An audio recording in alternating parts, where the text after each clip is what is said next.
Thanks for joining Game Trade Media at Alliance Open House. I'm Gretchen, and I'm here with Eric from Wizkids. Yeah, I'm here to talk about Flotilla, which is going to be one of our big Essen releases. We're really excited about this game. It is a really unique kind of resource management game where you can play the entire game as a sink-sider or flip over all of your components and play the game as a sky-sider. What's really cool about it is that you can go sky-side your first turn, you can go sky-side when the game's nearly over, or you could choose to not go sky-side at all. They're all viable strategies. So let's say it's your turn. Why don't you pick one of the other crew members to try? All right, let's try the Scholar. Okay, so the Scholar can do pretty much anything. So the Scholar is going to copy the Founder that I just played. So you're going to take just 3 tiles out of the bag. 3. Check for any radiation. Be on the other side. All right, you got 2 radiation. Yep. No. So you would track it onto you'd move it up to the 3rd space there. All right, so that's here 1, 2, Perfect. 3. And then you can place them however you like in your area.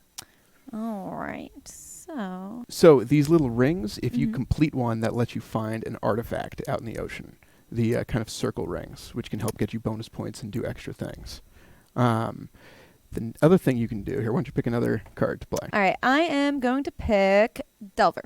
All right, so the Delver is going to let you dive for resources. So you're going to have your boat somewhere where you can get some resources.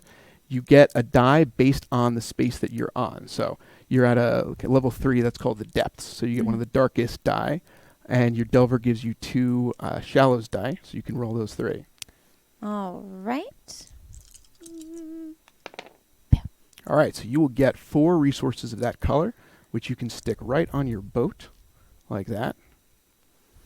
You'll get a sonar, which right now counts as 1 radiation. So sorry about that. And another sonar, so a 2nd radiation. So you're getting...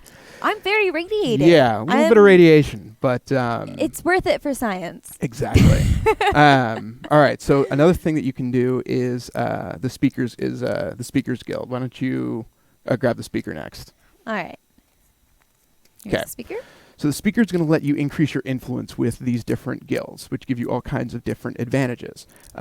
You can find survivors, you can get resources, you can find more tiles, you can make a little bit of money. This is also how you're going to add more crew. Once you get enough influence to pass this card, you will get the top card of the pile to add to your hand and use whenever you like. If you get all the way around, you get to add one of your guild seals to the guild bar. Whoever has the most gets points. Second most gets slightly fewer points.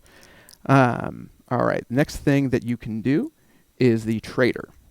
So if you play the trader, you get some money right away, and then you get a certain number of trade actions.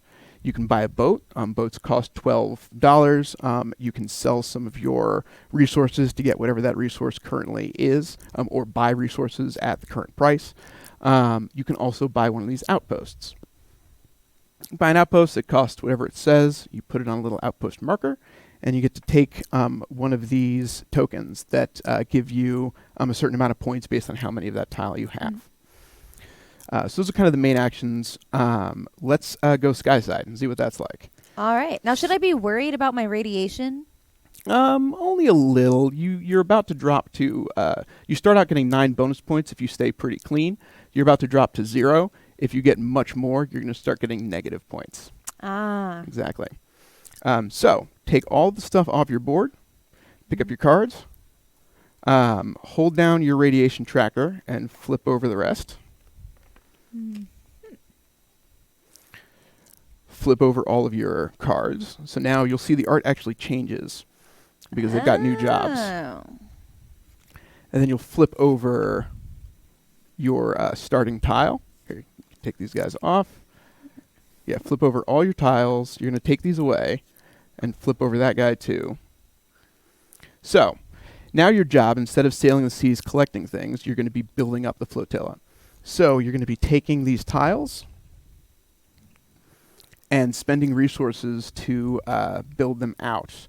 And you'll get points for kind of how you build these larger watercraft and can expand the flotilla too. All your characters, your crew now do slightly different things.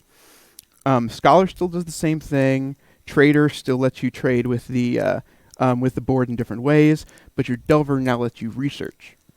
So you can use these orange die to get a bunch of money and to give the general flotilla various improvements. So you're going to keep playing in general until the victory point pool runs out. Okay. And at the end of the game, the player with the most total victory points will win. Awesome. Well, you do have another game for us, don't you? We do, yes. So this is Age of Dirt. We like to call this a worker placement game for stupid workers, which basically means you're going to tell your workers to get you various resources to help you win the game, and they'll usually get it for you, but not always. The goal is to get 10 rock stars by inventing different things. These guys at the bottom are your rock stars. So when it's your turn, you've got one of three options.